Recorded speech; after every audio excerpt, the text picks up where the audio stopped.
Welcome to Math Forest, Linear Algebra Chapter First, Lecture First।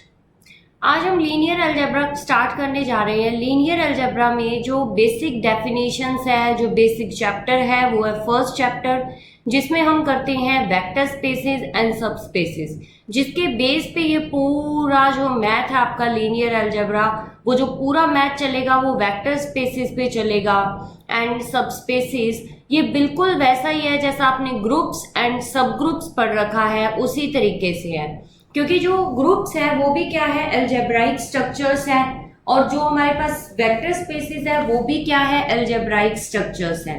अब हमारे पास main difference क्या होता है ग्रुप्स में और वेक्टर स्पेसेस में। ग्रुप्स में हम इंटरनल बाइनरी ऑपरेशंस के बारे में काम करते हैं, पर वेक्टर स्पेस में क्या करते हैं, हम दो बाइनरी ऑपरेशंस लेंगे, एक इंटरनल होगा और एक एक्सटर्नल होगा हमारे पास।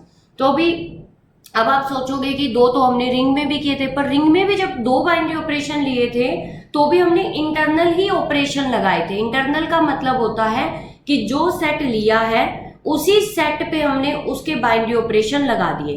पर एक्सटर्नल और इंटरनल के बारे में, इंटरनल आप पढ़ चुके हो, आज हम फिर से रिवाइज करेंगे इंटरनल बाइनरी ऑपरेशन। और इसमें जो नई चीज है वेक्टर स्पेस में वो आती है एक्सटर्नल बाइनरी ऑपरेशन। वो कैसे ऑपरेट होता है वो भी हम सीखेंगे। तो आज का जो चैप्टर है वो हमारा बेसिक चैप्टर है और बेसिक लेक्चर है, जो करना बहुत ही ज्यादा जरूरी है, क्योंकि वेक्टर स्पेस भी सेम वैसा ही है जैसे ग्रुप था, कि अगर ग्रुप की डेफिनेशन नहीं आएगी आपको अच्छे से तो आप ग्रुप का पूरा बुक नहीं कर पाओगे। वैसे ही अगर वेक्टर स्पेस नहीं समझ आया तो लीनियर अलजेब्रा नहीं होगा। तो स्टार्ट करते हैं हम बेसिक डेफिनेशन से।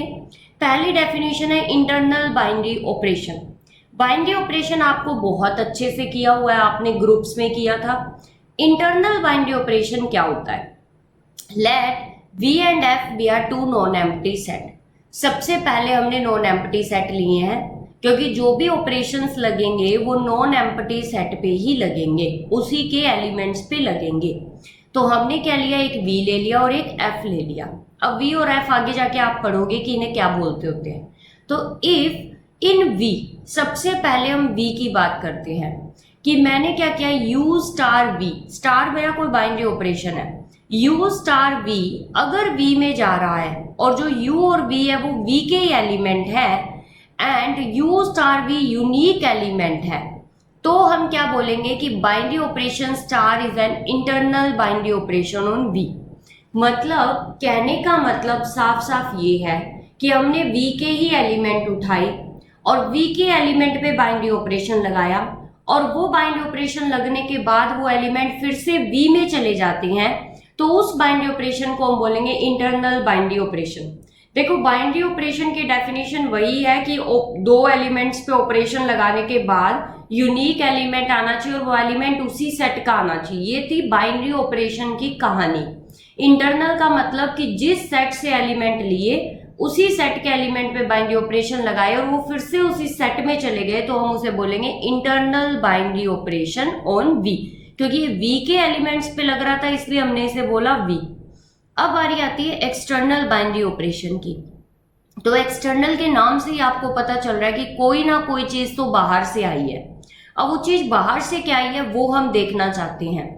If for each U belongs to V, कि V का हर एक element and A belongs to F, और A एलिमेंट F का, मतलब एक एलिमेंट लेना है V से, एक एलिमेंट लेना है F से, और उन दोनों एलिमेंट पे बाइनरी ऑपरेशन लगाना है A स्टार U, और वो फिर से V पे चला जाए, वो फिर से किस में चला जाए, V में चला जाए, और जो A स्टार U है वो यूनिक होना चाहिए। मतलब जब मैंने A को U के साथ ऑपरेट किया तो मुझे जो एलिमेंट मिला वो V का एलिमेंट मिला, और वो V का एलिमेंट यूनिक एलिमेंट होगा, तो हम उसे क्या बोलेंगे, external binary operation on V over F। कैसे बोलेंगे इसे, external binary operation on V over F। किस तरीके से है वो आप देखिए यहाँ पे। अब हम देखते हैं कैसे। मैंने जैसे V ले लिया कॉम्प्लेक्स नंबर, C ले लिया, एंड मैंने F ले लिया रियल नंबर, ले लिया मैंने। कॉम्प्लेक्स नंबर को, और मैंने जो बाइनरी ऑपरेशन है यहाँ पे एक्सटर्नल और इंटरनल ये दोनों अलग अलग बाइनरी ऑपरेशन होंगे। तो पहला जो बाइनरी ऑपरेशन लिया है मैंने, जो इंटरनल वाला, इंटरनल बाइनरी ऑपरेशन मैंने एडिशन ले लिया, और एक्सटर्नल बाइनरी ऑपरेशन मैंने मल्टीप्लिकेशन ले लिया। ठीक है, ये बाइनरी ऑपरेशन ले लिया मैंने।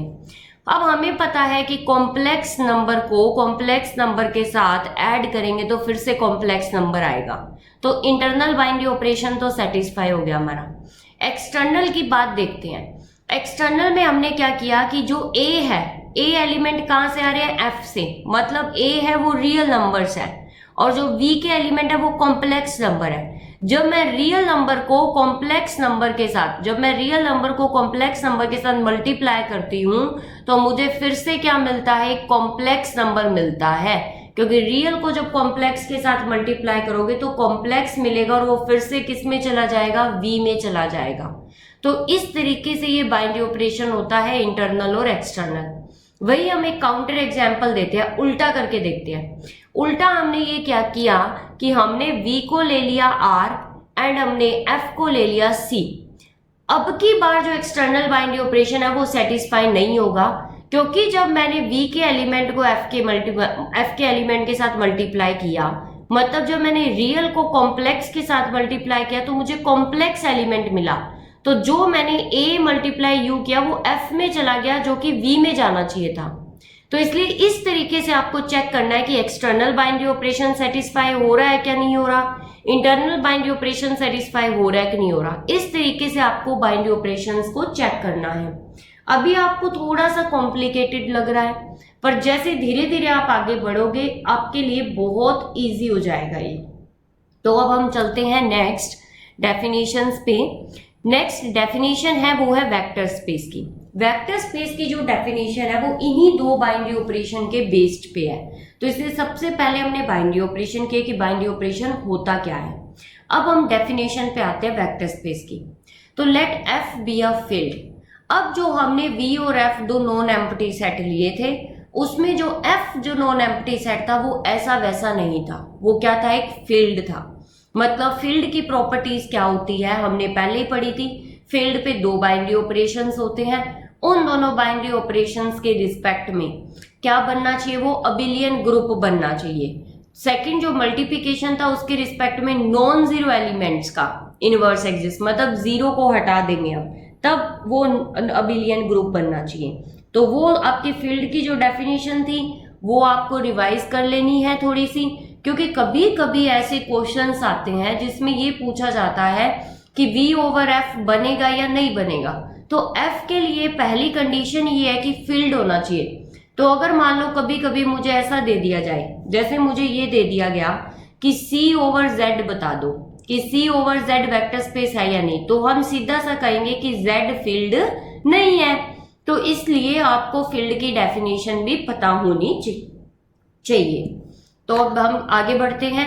f फील्ड होना चाहिए, a vector space over f, और इसे बोला कैसे जाएगा, v ओवर f, मतलब vector space over f is a non empty set v together with two operations. कि हमें क्या लेना है, एक नॉन एम्प्टी सेट लेना है v जिसके पास दो बाइनरी ऑपरेशन होंगे, एक एडिशन एंड दूसरा स्केलर मल्टीप्लिकेशन। मतलब पहला बाइनरी ऑपरेशन हम एडिशन से करेंगे, दूसरा बाइनरी ऑपरेशन होगा जो स्केलर, मतलब इंटरनल एडिशन हो गया और जो एक्सटर्नल हो गया वो स्केलर हो गया। Such that for each u v belongs to v there is a unique element u plus v belongs to v। मतलब कहने का मतलब वेक्टर स्पेस होने के लिए मस्ट कंडीशन है f को फील्ड होना, v को नॉन एम्प्टी सेट होना, और जो दो बाइनरी ऑपरेशन थे उसके रिस्पेक्ट में इंटरनल और एक्सटर्नल बाइनरी ऑपरेशन का सेटिस्फाई होना। तो जो मेरी ये कंडीशन है ये इंटरनल बाइनरी ऑपरेशन को सेटिस्फाई कर रही है। अब एक्सटर्नल पढ़ते हैं। For each a belongs to f and u belongs to v there is a unique element au belongs to v। मतलब कि फील्ड का हर एक एलिमेंट जब वेक्टर के v के एलिमेंट के साथ ऑपरेट होगा तो एक यूनिक एलिमेंट देगा और वो किस में जाना चाहिए, v में जाना चाहिए। तो ये डेफिनेशन हो गई एक्सटर्नल बाइनरी ऑपरेशन की, कि मेरे पास एक नॉन एम्प्टी सेट होना चाहिए जिसे हम फील्ड के एलिमेंट के साथ ऑपरेट कर रहे हैं। तो वेक्टर के एलिमेंट वेक्टर के साथ ऑपरेट होने चाहिए, तो इंटरनल बाइनरी ऑपरेशन सेटिस्फाई होना चाहिए। वेक्टर के एलिमेंट फील्ड के एलिमेंट के साथ ऑपरेट होंगे तो एक्सटर्नल बाइनरी ऑपरेशन सेटिस्फाई होना चाहिए। ये दो कंडीशन सेटिस्फाई होने के बाद हम आगे बढ़ेंगे। आगे हमें देखनी है कि कितनी कंडीशंस और सेटिस्फाई होनी चाहिए, तब हम जाके क्या बोलेंगे कि वेक्टर स्पेस है या नहीं है। तो पहली कंडीशन आ गई एसोसिएटिविटी की, कि फर्स्ट बाइनरी ऑपरेशन जो इंटरनल बाइनरी ऑपरेशन था उसके रिस्पेक्ट में एसोसिएटिविटी प्रॉपर्टी होल्ड करनी चाहिए। u plus V plus W is equal to U plus V plus W, मतलब ब्रैकेट इंटरचेंज किया तो कोई इफेक्ट नहीं आना चाहिए। और जो यू वी डब्ल्यू है सारे के सारे किसके एलिमेंट है, वी के। सेकेंड प्रॉपर्टी है कॉम्यूटेटिविटी की, u plus V is equal to V plus U. For all U V कहाँ से आने चाहिए, वी से आने चाहिए। थर्ड प्रॉपर्टी है कि आइडेंटिटी एग्जिस्ट करनी चाहिए फर्स्ट बाइनरी ऑपरेशन के रिस्पेक्ट में। There exist an element 0 belongs to V such that 0 plus u is equal to u plus 0 is equal to u for all u belongs to v, existence of identity element, मतलब addition के respect में जो हमारी identity होती है वो 0 होती है, तो हमारे पास जो 0 एलिमेंट है वो आइडेंटिटी को रिप्रेजेंट करेगा कि फर्स्ट बाइनरी ऑपरेशन जो इंटरनल बाइनरी ऑपरेशन था उसके रिस्पेक्ट में आइडेंटिटी होना भी जरूरी है। फोर्थ वन आएगी इनवर्स होना, कि for each u belongs to v there exist a unique element minus u belongs to v such that u plus minus u is equal to identity, मतलब जो 0 थी, is equal to minus u plus u, मतलब चाहे आप inverse को left plus right करो चाहे right plus left करो, मतलब आइडेंटिटी आनी चाहिए। एग्जिस्टेंस ऑफ एडिशन इनवर्स, कि आपके पास एडिटिव इनवर्स भी होना चाहिए।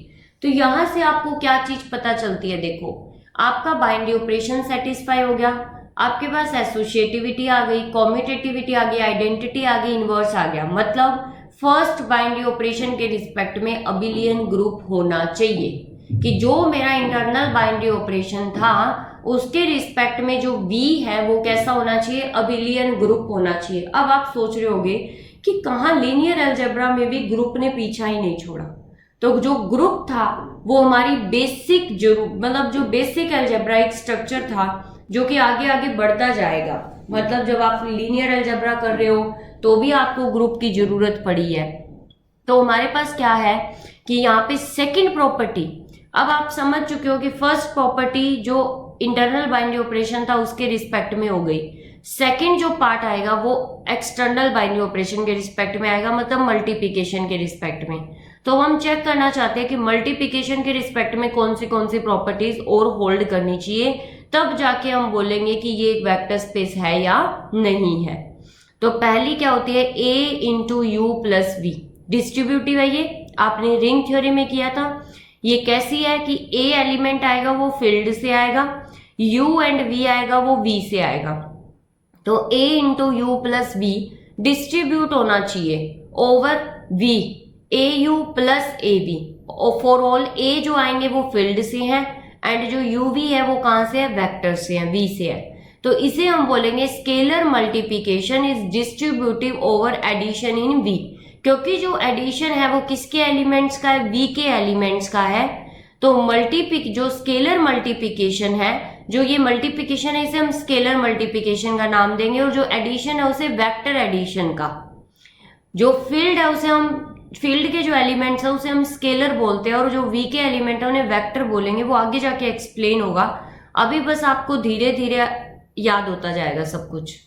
तो आपको क्या है, याद का मतलब है कि जो बेसिक डेफिनेशंस है वो तो याद होनी ही चाहिए, समझ आने के साथ साथ याद होना भी बहुत जरूरी होता है डेफिनेशंस का।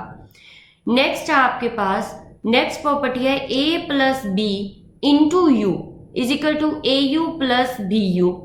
अब इसमें क्या है, जो स्केलर मल्टीप्लिकेशन है वो डिस्ट्रीब्यूटिव होनी चाहिए ओवर एडिशन इन f, क्योंकि जो एडिशन है वो किसके एलिमेंट के ऊपर है, f के एलिमेंट के ऊपर है। अब आप सोचोगे कि एडिशन तो हमने वेक्टर स्पेस के एलिमेंट का किया था, मतलब जो इंटरनल बाइनरी ऑपरेशन था एडिशन वो तो हमने वेक्टर के एलिमेंट्स पे अप्लाई किया था, पर आप भूल रहे हो कि f क्या है, फील्ड है, और फील्ड के पास खुद के पास दो बाइनरी ऑपरेशन होते हैं। तो ये जो एडिशन लग रहा है a प्लस बी, ये फील्ड का एडिशन है। u प्लस बी जो लग रहा है ये वेक्टर का एडिशन है, बाइनरी ऑपरेशन। और जो a प्लस बी जो फील्ड के एलिमेंट्स के ऊपर एडिशन लग रहा है, ये फील्ड का बाइनरी ऑपरेशन है, फील्ड का एडिशन बाइनरी ऑपरेशन है। ठीक है, इसमें कंफ्यूज नहीं होना है। अब एक चीज हमेशा दिमाग में याद बिठा लो कि फील्ड के एलिमेंट को फील्ड के एलिमेंट के साथ ऑपरेट करेंगे तो फील्ड का बाइनरी ऑपरेशन लगेगा। वेक्टर के एलिमेंट को वेक्टर के साथ ऑपरेट करेंगे तो वेक्टर का बाइनरी ऑपरेशन लगेगा। जब फील्ड के एलिमेंट को वेक्टर के एलिमेंट के साथ ऑपरेट करेंगे तो स्केलर मल्टीप्लिकेशन लगेगी, जो एक्सटर्नल बाइनरी ऑपरेशन था। ये चीज हमेशा ध्यान रखना। तो अब हमारे पास क्या आती है, नेक्स्ट प्रॉपर्टी क्या आती है, A B into U is equal to A B U. एक तरीके से ये एसोसिएटिविटी है, पर अब हम इसे खुल के एसोसिएटिविटी का नाम इसलिए नहीं दे रहे हैं क्योंकि इसमें दो एलिमेंट फील्ड के और एक एलिमेंट वेक्टर का है, तो इसमें हम एसोसिएटिविटी नहीं बोल सकते इसे, पर प्रॉपर्टी उसी टाइप की है, ये मतलब काम वही कर रही है। अब आप सोच रहे हो कि ए बी तो दोनों फील्ड के एलिमेंट है, इस पे मल्टीप्लिकेशन लग रहा है, तो ये जो मल्टीप्लिकेशन लग रहा है ना a इंटू बी का, ये फील्ड का मल्टीप्लिकेशन है। और जब a इंटू बी आने के बाद में यूनिक एलिमेंट आया और फिर उसको u के साथ ऑपरेट किया, तो ये स्केलर मल्टीप्लिकेशन है। मतलब कि इन दोनों के बीच में जो बाइनरी ऑपरेशन लगा है वो फील्ड का बाइनरी ऑपरेशन है, और इनके बीच में जो लगा है ये स्केलर मल्टीप्लिकेशन है, जो एक्सटर्नल बाइनरी ऑपरेशन है। यही चीजें आपको ध्यान रखनी है। आपको जो ऑपरेशंस है, मतलब जो बाइनरी ऑपरेशंस है, वो आपके माइंड में क्रिस्टल क्लियर होने चाहिए, कोई भी उनके बीच में कंफ्यूजन नहीं होनी चाहिए। तो अब आपके पास देखो यहाँ पे जो बी यू लगा है, बी एलिमेंट फील्ड का है, यू एलिमेंट वेक्टर का है, तो यहाँ जो ऑपरेशन लगा है वो किसका लगा है, स्केलर मल्टीप्लिकेशन का। अब a इंटू बी यू है तो यहाँ पे भी स्केलर मल्टीप्लिकेशन लगा है। तो for all a b belongs to f and u belongs to v। Next fourth property क्या कहती है कि 1 into U is equal to U. 1 क्या है, मल्टीप्लिकेटिव आइडेंटिटी है फील्ड की, u किसका एलिमेंट है, वेक्टर का। तो मतलब जो मल्टीप्लिकेटिव आइडेंटिटी है फील्ड की वो वेक्टर के एलिमेंट के पर ऑपरेट होगी तो कोई भी इफेक्ट नहीं डालेगी, मतलब वो अपनी जो प्रॉपर्टी थी उसे कंटिन्यू रखेगी। और 1 क्या हो गया, मल्टीप्लिकेटिव आइडेंटिटी हो गई फील्ड की, जिसे हम यूनिटी बोलते थे। अगर आपको थोड़ा बहुत याद हो तो फील्ड की जो आइडेंटिटी है उसे हम क्या बोलते थे, यूनिटी बोलते थे। तो अभी आपको लग रहा होगा कि मैडम ने तो सिर्फ 3rd चैप्टर ही स्टार्ट करवाया हुआ है ग्रुप्स में, तो जो ग्रुप्स हैं वो भी हम पैरेलल में चलेंगे, पर अभी मोस्ट ऑफ यूनिवर्सिटीज है उन सबका 5th सेमेस्टर खत्म हो चुका है, तो हम जो ग्रुप्स रिंग्स है वो उसकी स्पीड है जो थोड़ी सी स्लो रखेंगे, और लीनियर अलजेब्रा के लेक्चर्स हम फास्ट रखेंगे ताकि लीनियर अलजेब्रा टाइम पे कंप्लीट हो पाए, क्योंकि अभी जो है वो 6th सेमेस्टर स्टार्ट हो चुका है यूनिवर्सिटीज का, तो हमें लीनियर अलजेब्रा करना बहुत जरूरी है। और ग्रुप हम इसलिए कंप्लीट कराएंगे ताकि आगे के जो बैच आएंगे उन बच्चों को मतलब दिक्कत ना आए, जब वो बच्चे आएंगे तो उन्हें कंप्लीट सीरीज मिलनी चाहिए। तो अब हम रिमार्क पढ़ते हैं। रिमार्क क्या है, the element of F R called scalars, कि जो फील्ड के एलिमेंट है उन्हें हम स्केलर्स बोलेंगे, और the elements of V are called vectors. अब आप वेक्टर जो हमारे पास जो हमने पढ़ा था फर्स्ट ईयर में, कि वेक्टर जो पढ़ा था हमने उस पे नहीं चले जाना, वेक्टर कैलकुलस पे नहीं चले जाना, कि स्केलर वो था जिसके पास सिर्फ मैग्नीट्यूड था, वेक्टर वो था जिसके पास मैग्नीट्यूड एंड डायरेक्शन थी, इन सब का कोई लेना देना नहीं है। वेक्टर कैलकुलस का यहाँ पे कोई लेना देना नहीं है, जस्ट नोटेशन है कि फील्ड के एलिमेंट को हम स्केलर्स बोलेंगे और वी के एलिमेंट को हम वेक्टर्स बोलेंगे। डायरेक्शन और मैग्नीट्यूड के साथ हमारा कोई लेना देना नहीं है। तो हमने ये लिख भी रखा है कि the reader should not confuse the use of the word vector with a physical entity having magnitude and direction, कि आपको कंफ्यूज नहीं होना है कि वेक्टर वो होता था मैग्नीट्यूड और डायरेक्शन वाला, इसका कोई लेना देना नहीं है।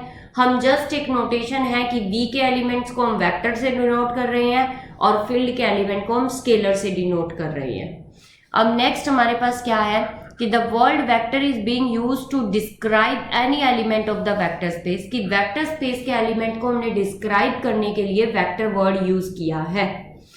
Third, a vector space V over a field F is denoted bye V over F। इसे बोला कैसे जाएगा, V ब्रैकेट में F को कैसा बोला जाएगा, V ओवर F, मतलब vector space over field F। ठीक है, इसे ऐसे बोलते हैं, या फिर सिंपली बोल देते हैं कि V is a vector space, क्योंकि अंडरस्टूड है कि वेक्टर स्पेस फील्ड के ऊपर होता है। तो the symbol 0 has been used to denote the 0 element of F and the symbol 0 has been used to be denoted the 0 element of V। मतलब अब आप सोच रहे हो कि दोनों ही तो 0 है, अब इसमें 0 का मतलब क्या है कि एक 0 आप कह रहे हो कि फील्ड की है, एक 0 आप कह रहे हो कि वेक्टर की है, इसमें क्या कंफ्यूजन है? अब आप सोच रहे हो, तो ये जो 0 है इसको मैं थोड़ा सा वो कर देती हूँ कि जो बहुत ज्यादा डार्क होगी ना ऐसे, तो अब हमारे पास क्या है, the symbol 0 has been used to denote the 0 element of field, मतलब कि जो सिंपल 0 होगी वो हम फील्ड की 0 बोल रहे हैं, क्योंकि फील्ड इटसेल्फ क्या था, अबिलियन ग्रुप था विद रिस्पेक्ट टू एडिशन, तो हमारे पास 0 तो होनी चाहिए, तो जो हम सिंपल 0 करेंगे वो फील्ड की होगी, और जिसे हमें बोल्ड से डिनोट करेंगे ना, बोल्ड से, जैसे थोड़ा सा डार्क 0 होगी, वो हम वेक्टर की 0 को डिनोट करेंगे। तो कंफ्यूजन नहीं होना है दो 0 के बीच में। तो अब हमारे पास क्या है, नेक्स्ट है the symbol addition denotes the addition in B as well as addition in F, मतलब कि जो आप एडिशन डिनोट कर रहे हो वो फील्ड, जो वेक्टर का एडिशन है वो भी है, एज वेल एज एडिशन इन फील्ड, मतलब कि जो फील्ड पे हम एडिशन की बात कर रहे हैं तो फील्ड का जो एडिशन का बाइनरी ऑपरेशन है वो यूज कर रहे हैं। जब हम वेक्टर पे एडिशन की बात कर रहे हैं तो वेक्टर के जो एलिमेंट्स हैं उन पे हम वेक्टर का एडिशन की बात कर रहे हैं, दोनों है एडिशन ही बाइनरी ऑपरेशन। तो the condition first to fourth in the definition 1 of the vector space show that V plus is an abelian group, वो हमने पहले ही बता दिया है कि जब हमने ये जो डेफिनेशंस की थी, जब हमने ये डेफिनेशन की थी और यहाँ तक ही 4 प्रॉपर्टी की थी, तो ये किसको डिनोट करता है, अबिलियन ग्रुप को डिनोट करता है वेक्टर स्पेस के। और जब हमने नेक्स्ट जो सेकंड पार्ट किया था वो क्या है, उसके साथ साथ जब अगर हम अबिलियन जो V प्लस है वो जो मेरा अबिलियन ग्रुप का, उसके साथ साथ जो हम नेक्स्ट 4 प्रॉपर्टी करते हैं अगर वो और सेटिस्फाई हो जाती है तो हम क्या बोलते हैं, वेक्टर स्पेस हो जाएगा। मतलब टोटल मेरे पास 8 प्रॉपर्टीज, 10 मान लो, 8 भी नहीं 10 मान लो, एक एक्सटर्नल बाइनरी ऑपरेशन, एक इंटरनल बाइनरी ऑपरेशन, उसके अलावा 4 प्रॉपर्टीज थी अबिलियन ग्रुप होने के लिए, और फिर वो जो 4 प्रॉपर्टीज थी मतलब 5th टू लेके 8th वाली थी जो हमारी थी, 5th 6th 7th 8th 4 property थी, जहां पे लास्ट प्रॉपर्टी 1 था जो मल्टीप्लिकेटिव इनवर्स था। तो ये सारी 10 प्रॉपर्टी मिलके वेक्टर स्पेस बनाती है, जिसके लिए नेसेसरी कंडीशंस थे कि F फील्ड होना चाहिए, एक्सटर्नल और इंटरनल बाइनरी ऑपरेशन सेटिस्फाई होना चाहिए, उसके बाद हम आगे बढ़ेंगे सारी प्रॉपर्टीज पे। तो अब हमारे पास क्या है, यहाँ पे नेक्स्ट जो डेफिनेशन है उसे हमने क्या कर दिया, एक कॉम्प्लेक्स फॉर्म में लिख दिया, मतलब कि इसे थोड़ा सा सिकुड़ के लिखा है। वो कैसे कि let V plus be an abelian group. अब हम सीधा सीधा लिखेंगे कि जो V है मेरा नॉन एम्प्टी सेट है वो एडिशन के रिस्पेक्ट में अबिलियन ग्रुप होना चाहिए, एंड F प्लस डॉट मेरा फील्ड होना चाहिए, कि F फील्ड होना चाहिए एडिशन और मल्टीप्लिकेशन के रिस्पेक्ट में। Define scalar multiplication such that, और उस पे एक स्केलर मल्टीप्लिकेशन डिफाइन होनी चाहिए। वो किस तरीके की होती है स्केलर मल्टीप्लिकेशन, कि F के जब एलिमेंट हम V के एलिमेंट के साथ ऑपरेट करेंगे तो वो फिर से V में जाने चाहिए, और then we say that V is the vector space over F if the following conditions are satisfied. फिर वो जो लास्ट वाली 4 प्रॉपर्टी थी अगर वो सेटिस्फाई हो जाती है, जो distributive over addition of V था, distribution over addition of F था, ये वाली प्रॉपर्टी थी, और फोर्थ जो मल्टीप्लिकेटिव आइडेंटिटी वाली थी। तो ये सारी प्रॉपर्टी अगर सेटिस्फाई हो जाती है तो हम उसे क्या बोल देंगे, वेक्टर स्पेस ओवर F बोल देंगे। तो यहां तक मुझे ऐसा लगता है कि वेक्टर स्पेस की डेफिनेशन आपके माइंड में बिल्कुल क्लियर हो चुकी होगी। अब हम कुछ और चीजें पढ़ेंगे। वो क्या आता है, वेक्टर्स इन Rn आता है। अभी तक आपने क्या किया है कि सिर्फ R पे काम किया है, रियल नंबर ले लिया, कॉम्प्लेक्स नंबर ले लिया, इस तरीके से। अब हम कार्टेशियन प्रोडक्ट में भी काम करेंगे, क्योंकि जब हम ग्रुप पे बात करते हैं ना, तो ग्रुप पे हम सिंपल बात करते थे आर पे, सी पे, जेड पे, इस तरीके से। अब जब हम वेक्टर्स की बात करेंगे ना, तो वेक्टर्स पे हम कार्टेशियन प्रोडक्ट्स पे भी बात करेंगे। तो ये हमें इक्लूडियन ने दिया था। तो फर्स्ट आता है Euclidean one space. Euclidean one space किसे कहते हैं कि जो सिंपल रियल नंबर्स होते हैं ना, जो सेट ऑफ रियल नंबर्स होते हैं जिसे हम स्ट्रेट लाइन पे डिनोट करते हैं। आपको याद होगा तो हमने ये स्ट्रेट लाइन पे डिनोट किया -इन्फिनिटी टू इन्फिनिटी, और ये हमने रियल नंबर्स को ले लिया यहाँ पे। तो यहाँ पे हमारे पास क्या हो गया कि ये जो है इसे हम इक्लूडियन वन स्पेस बोलते हैं। और जब हम आर डिनोट करते हैं तो स्ट्रेट लाइन से ही डिनोट करते हैं कि एक स्ट्रेट लाइन है, उस पे सारे नंबर्स है ये। अब सेकंड बारी आती है इक्लूडियन टू स्पेस की।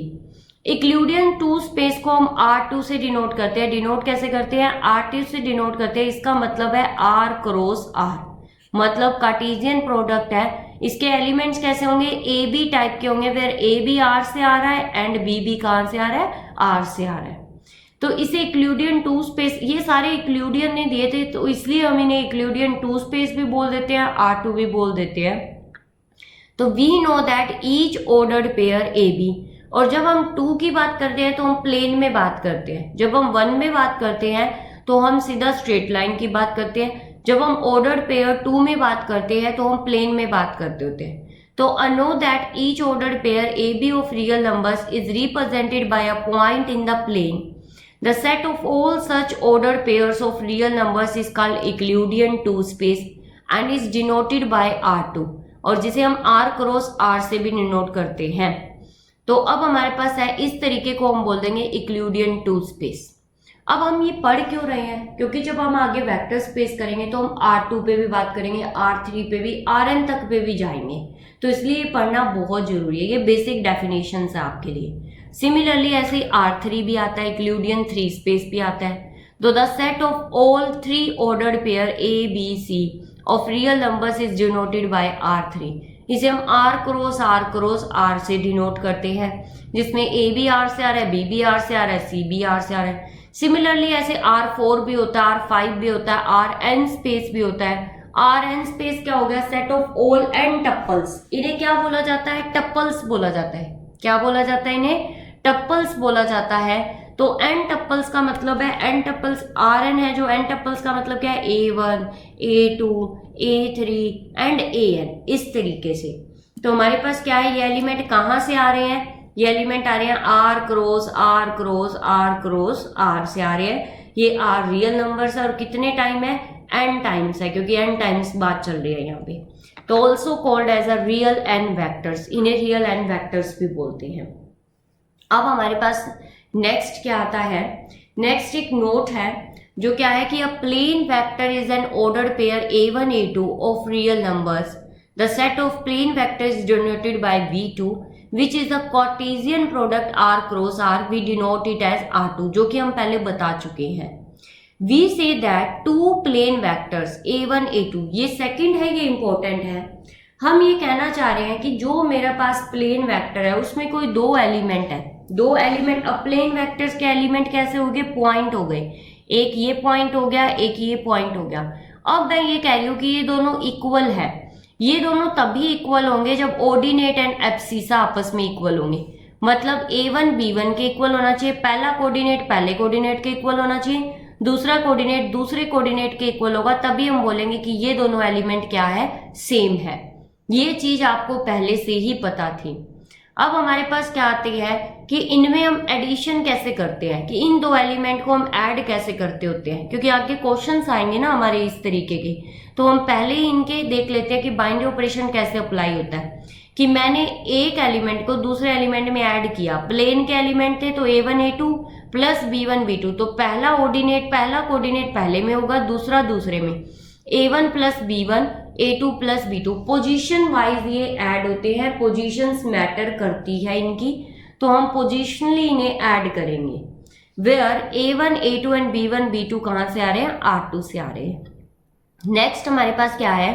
एक C is a real number, scalar है। C कोई रियल नंबर है जो फील्ड से आ रहा है, और फील्ड मेरी कोई रियल नंबर है, तो C कोई सिंगल डिजिट नंबर हो गया। सिंगल डिजिट ही बोल सकते हैं, मतलब कार्टेशियन प्रोडक्ट की फॉर्म में नहीं होगा, ये कहने का मतलब है मेरा कि सिंपल एक नंबर होगा। देन द स्केलर मल्टीप्लिकेशन, और मैंने x जो लिया है वो हमने Rn से ले लिया, जो मैंने x लिया है वो कहां से ले लिया, Rn से ले लिया। मतलब कि जो मेरा x है वो किस तरीके का है, A1 A2 AN टाइप का होगा, क्योंकि Rn से आ रहा है तो R क्रॉस R का एलिमेंट होगा, और इसके एलिमेंट किस तरीके के होते हैं, n टप्पल्स टाइप के होते हैं। जब मैं यहाँ पे बात कर रही हूँ Rn ओवर R की बात कर रही हूँ कि जो वेक्टर है वो क्या है, Rn है, और जो फील्ड है वो क्या है, R है। तो जो स्केलर एलिमेंट है वो तो फील्ड से आया जो कि C है, और जो V का एलिमेंट है वो Rn से आया। तो इन्हें मल्टीप्लाई कैसे करेंगे, अभी हम सिर्फ बता रहे हैं कि किस तरीके से मल्टीप्लाई होती है, किस तरीके से एडिशन होता है। कंफ्यूज नहीं होना है, क्वेश्चंस आएंगे तो बिल्कुल क्लियर हो जाएगा। तो वो मल्टीप्लाई किस तरीके का होगा, जब मैंने C को X के साथ मल्टीप्लाई किया तो जो C है वो हर एक एलिमेंट के साथ मल्टीप्लाई होगा अंदर जाके, CA1 CA2 CAN। This multiplication इसका स्केलर मल्टीप्लिकेशन, तो इसे हम बोलेंगे स्केलर मल्टीप्लिकेशन। तो इस तरीके से मल्टीप्लाई होगा स्केलर एलिमेंट। अब हम एग्जांपल्स पे बात कर लेते हैं, क्योंकि अभी हमने पढ़ लिया है कि वेक्टर स्पेस क्या होता है, अभी ऑलमोस्ट सबको क्लियर है कि वेक्टर स्पेस होता क्या है। तो अब हम एग्जांपल्स करेंगे तो आपको बहुत अच्छे से क्लियर हो जाएगा। पहला एग्जाम्पल क्या कहता है कि prove that the set of all vectors in a plane over the field of real numbers is a vector space with respect to vector addition and scalar multiplication। अब आप एक चीज ध्यान दीजिए, सबसे पहले आपको स्टेटमेंट बहुत अच्छे से रीड करना है। स्टेटमेंट में क्या क्या दिया हुआ है, the set of all vectors in a plane, set of all vectors in a plane, plane में हमें बात करके आए हैं अभी तक R2। जब आपको ये ना दिया जाए कि प्लेन रियल में है या कॉम्प्लेक्स में, तो आप प्लेन रियल में लोगे। जब तक आपको कुछ भी नहीं दिया जाएगा आप अंडरस्टूड है रियल लेके चलोगे, ठीक है। तो हमने जो प्लेन लेना है वो R2 लेना है, R क्रॉस R, क्योंकि set of all vectors in a plane, कि जो वेक्टर है V है वो कैसा है, R2 है, मतलब प्लेन में है। और प्लेन कैसा होता है, 2 टप्पल्स का होता है, R क्रॉस R का। और जब तक हमें नहीं दिया गया कि रियल है या कॉम्प्लेक्स है, तो हमने जो वेक्टर स्पेस है वो रियल लेना है over the field of real numbers. अब फील्ड मुझे दे रखी है कि रियल नंबर्स है, तो हमने अपनी सहूलियत के अकॉर्डिंग जो प्लेन लिया है वो कैसा ले लिया, R2 ले लिया। आप C पे भी ले सकते हो, C2 भी ले सकते हो, उस पर भी वैलिड होता है, उस पर भी कोई दिक्कत नहीं है। पर यहाँ पे हमें कुछ नहीं दिया गया तो हम अपनी सहूलियत के अकॉर्डिंग R2 ले रहे हैं। पूरी बुक में ऐसा ही सीन चलेगा, जब तक आपको क्लियर ना दिया जाए तब आप रियल ही लेके चलते हो। With respect to vector addition, तो जो हमें बाइनरी ऑपरेशन दे रखे, इंटरनल दे रखा है एडिशन का और एक्सटर्नल दे रखा है स्केलर मल्टीप्लिकेशन का। मुझे लग रहा है कि स्टेटमेंट सबको क्लियर हो चुकी है। अभी हम सॉल्यूशन पे बात करते हैं, तो अभी हम सॉल्यूशन करते हैं। इसका सॉल्यूशन क्या कहता है हमारे पास, लेट वी बी, वी क्या है, सेट ऑफ ऑल कोप्लेनर, कैसा, ऑल कोप्लेनर वेक्टर्स। अब हमें पता है कि मैंने एक प्लेन में लेना है एलिमेंट, वो कह रहा है कि जो मेरा V था वो क्या था, सेट ऑफ, देखो दोबारा से पढ़ लो कि V मेरा क्या था, set of all vectors in a plane, कि सेट ऑफ ऑल वेक्टर्स, मान लिया मैंने एक प्लेन ले लिया, ये प्लेन ले लिया R2 क्रॉस R2 का प्लेन, R क्रॉस R का। तो जो ये प्लेन है इसमें जितने भी एलिमेंट्स है वो सारे क्या है, कोप्लेनर ही है। जब हम एक प्लेन के अंदर सारे वेक्टर्स लेते हैं तो उसे कैसे बोलते हैं, कोप्लेनर्स बोलते हैं। कोप्लेनर का मतलब एक ही प्लेन के सारे वेक्टर्स। तो हमें एक प्लेन दे रखा है, जो वेक्टर था वो set of all coplanar vectors है हमारे पास। तो हमने क्या किया, जो V है वो मेरा क्या है, R2 है यहाँ पे, एंड जो मेरे फील्ड है F है वो क्या है, मेरे को set of real numbers they रखा है, सेट ऑफ रियल नंबर्स। तो इसमें आपको कोई कंफ्यूजन नहीं होनी चाहिए, कोप्लेनर में कोई कंफ्यूजन नहीं होनी चाहिए, क्योंकि जो मुझे V दे रखा था वो सेट ऑफ प्लेन दे रखा था, और जब एक प्लेन में सारे वेक्टर्स होते हैं तो उन्हें हम कोप्लेनर बोलते हैं। तो इसमें कोई कंफ्यूजन नहीं होनी चाहिए। अब हम देख लेते हैं कि V के एलिमेंट्स कैसे होंगे। Therefore V is equal to X Y type के होंगे, सच दैट x कहाँ से बिलोंग कर रहा है, R से, और y भी कहाँ से बिलोंग कर रहा है, R से। क्योंकि प्लेन में एलिमेंट होते हैं वो टप्पल, 2 टप्पल्स के होते हैं, टू टपल्स का मतलब इस टाइप के, एक्स वाई टाइप के, और पहला एलिमेंट भी आर से आ रहा है, दूसरा भी आर से आ रहा है, क्योंकि हम R2 पे बात कर रहे हैं। अब हम बात करते हैं वेक्टर स्पेस होने के लिए दोनों बाइनरी ऑपरेशन सेटिस्फाई होने चाहिए। तो हम पहले बाइनरी ऑपरेशन की बात कर रहे हैं। कौन सा बाइनरी ऑपरेशन है हमारे पास? Internal binary operation. तो इंटरनल बाइनरी ऑपरेशन, तो पहला हमारा इंटरनल बाइनरी ऑपरेशन है। तो वो हम कौन सा है हमारा इंटरनल बाइनरी ऑपरेशन? और इंटरनल बाइनरी ऑपरेशन हमेशा V के एलिमेंट्स पे लगता है, वेक्टर पे लगता है। तो वेक्टर के एलिमेंट उठाने और उनको आपस में ऑपरेट कर देना है। तो देखो, for UV belongs to V and U आपका कैसा है? U1 U2 टाइप का, एंड V आपका कैसा है? V1 V2 टाइप का, क्योंकि V मेरा क्या था? R2 था। वेयर जो आपके पास U1 U2 V1 V2 कहाँ से आ रहे हैं? रियल नंबर से आ रहे हैं, क्योंकि V2 क्या है? V क्या है मेरे पास? R क्रॉस R है। अब मुझे क्या करना है? U प्लस V को ऐड करना है, मतलब U1 U2 plus V1 V2। तो हमने अभी देखा था कि टप्पल्स को कैसे ऐड करते हैं? पोजीशन वाइज ऐड करते हैं, फर्स्ट को फर्स्ट में, सेकंड को सेकंड में। U1 plus V1 U2 plus V2 ऐसे ऐड करेंगे। हमें पता है U1 U2 V1 V2 real numbers थे, और sum of two real numbers is also real number. तो जो मेरा ये है ये भी रियल नंबर में बिलोंग कर रहा है, ये भी रियल नंबर में बिलोंग कर रहा है। तो ये कहाँ पे चला गया? मेरा R2 में चला गया, और R2 क्या है? मेरा V है। तो हमारे पास जो इंटरनल बाइनरी ऑपरेशन है वो सेटिस्फाई हो गया। तो जो एडिशन है वो तो हमारे पास वेल डिफाइन हो गया V पे। अब बारी आती है एक्सटर्नल बाइनरी ऑपरेशन की। तो अब हमारा जो सेकंड ऑपरेशन है वो क्या है? External binary operation. External binary operation है वो हम कैसे करेंगे? एक एलिमेंट फील्ड से लेंगे और एक एलिमेंट वेक्टर से लेंगे। तो for U is equal to U1 U2 belongs to V and alpha belongs to R। Alpha ले लो, A ले लो, B ले लो, C ले लो, D ले लो, क्योंकि जो फील्ड है वो रियल नंबर है और रियल नंबर के सिंपल एलिमेंट्स डिनोट होते हैं ऐसे। अब मुझे क्या करना है? अल्फा U करना है। अल्फा U मतलब अल्फा U1 इंटू U2। मैंने पहले ही बताया था, अभी हमने नोट किया था स्केलर मल्टीप्लिकेशन कैसी होती है। Alpha U1 alpha U2। हमें पता है कि दो रियल नंबर की प्रोडक्ट है वो फिर से क्या आती है? Real number. तो ये कहाँ चला गया? R में। टू रियल नंबर की प्रोडक्ट रियल नंबर होती है तो किस में चला गया? R में। तो ये कहाँ चला गया? R2 में चला गया, और R2 क्या था? V था हमारे पास। तो फिर से एलिमेंट किस में जा रहा है? V में जा रहा है। तो एक्सटर्नल बाइनरी ऑपरेशन सेटिस्फाई हो गया कि फील्ड का हर एक एलिमेंट जब हमने वेक्टर के ऊपर ऑपरेट किया तो वो फिर से वेक्टर के ऊपर, वेक्टर के अंदर ही जा रहा है। तो दस मेरी दोनों बाइनरी ऑपरेशन है वो सेटिस्फाई हो गई। अब मुझे क्या देखना है कि फर्स्ट बाइनरी ऑपरेशन के रिस्पेक्ट में क्या होना चाहिए? अबिलियन ग्रुप होना चाहिए। तो मेरे पास फर्स्ट प्रॉपर्टी क्या प्रूव करनी है मुझे? To prove V plus is an abelian group. मुझे इसे अबिलियन ग्रुप प्रूव करना है, मतलब R2 को मुझे अबिलियन ग्रुप प्रूव करना है। तो सबसे पहले हमें पता है कि पहली प्रॉपर्टी बाइनरी ऑपरेशन थी जो कि सेटिस्फाई हो गई इंटरनल बाइनरी ऑपरेशन से। दूसरी आती है एसोसिएटिविटी। तो हम एसोसिएटिविटी करते हैं।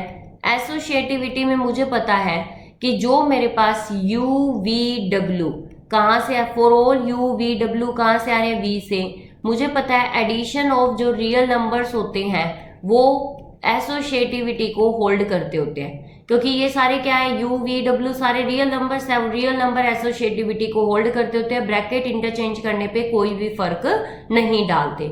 सेकंड जो कम्यूटेटिविटी है, कम्यूटेटिविटी है वो भी रियल नंबर्स पे सेटिस्फाई होती है, क्योंकि ये सब हम ग्रुप पे कर चुके हैं। तो we know that for all UV belongs to V such that U plus V is equal to V plus U। हमें पता है कि जो एडिशन है ओवर रियल नंबर्स वो कम्यूट करता है, मतलब दो रियल नंबर को मैं कैसे भी ऐड कर लूँ कोई इफेक्ट नहीं डलेगा। मतलब मैं 5 प्लस 3 करूँ चाहे 3 प्लस 5 करूँ। अब आप कहोगे कि यहाँ पे तो जो एलिमेंट है वो टप्पल वाइज है, तो टप्पल वाइज हुआ तो भी देखो किस तरीके से। मान लिया मैंने 5 3 को 6 7 में ऐड किया तो मेरे पास क्या आना चाहिए? यहाँ पे 11 और 10 आना चाहिए। यही अगर मैं इज इक्वल टू 6 7 प्लस 5 3 करूंगी तो ऐड तो टप्पल वाइज हो रहा है ना, कि फर्स्ट को फर्स्ट में ऐड करना और सेकंड को सेकंड में। तो वो चाहे आप इसको पहले लिखो चाहे इसको बाद में लिखो, जो एडिशन का एक्चुअल में हो क्या रहा है, रियल नंबर की ही एडिशन हो रही है, क्योंकि जो टप्पल है टप्पल में भी रियल नंबर्स ही है। तो रियल नंबर्स की जो एडिशन होती है वो कॉम्यूटेटिव होती है, तो इसलिए कॉम्यूट भी कर गया। अब बारी आई आइडेंटिटी की। तो हमारे पास जो तीसरी प्रॉपर्टी है वो क्या है, एग्जिस्टेंस ऑफ आइडेंटिटी। तो existence of additive identity, additive identity जो कि क्या है, जीरो है। तो हमारे पास यहाँ पे क्या हो गया, फॉर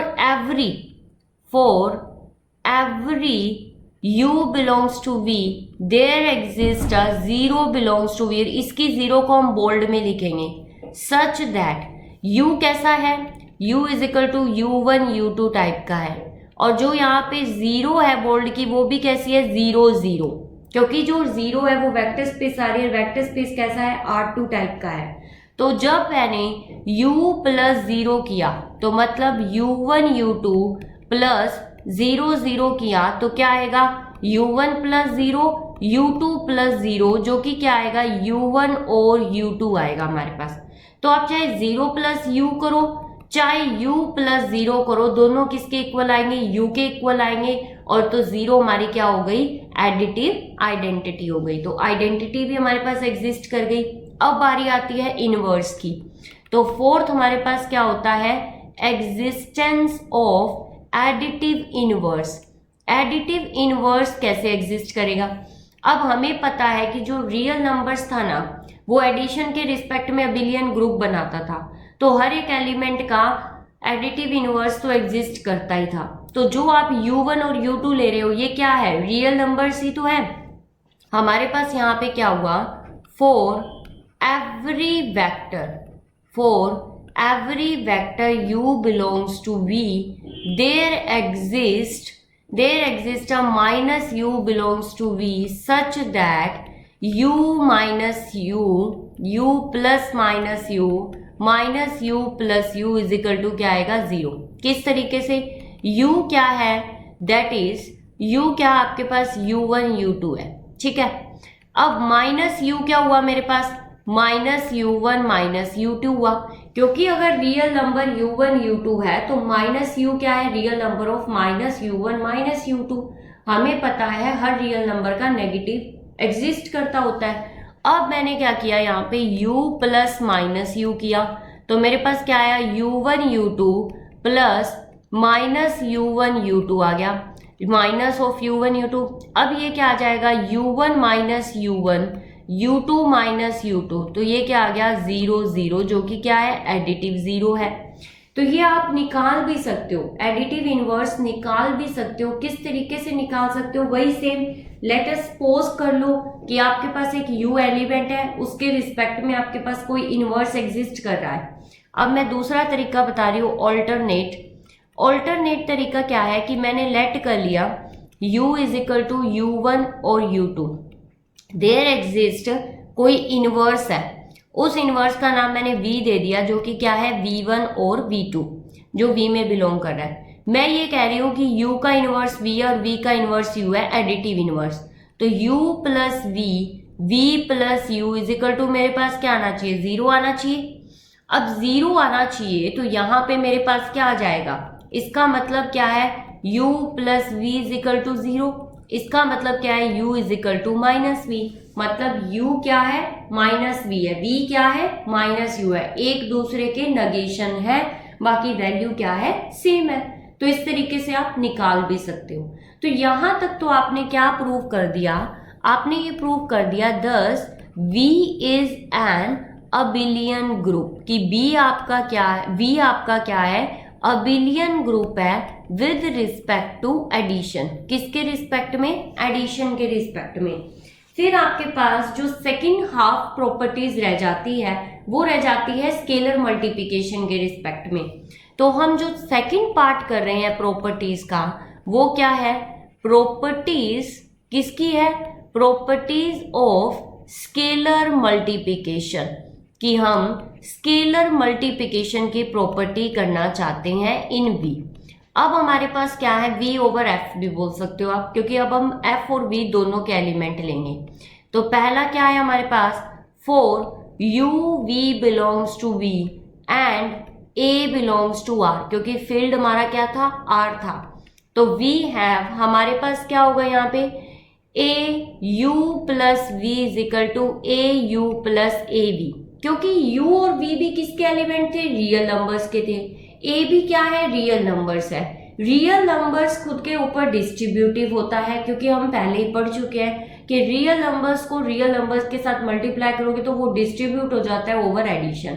तो हमें ये चीज पता थी पहले से ही।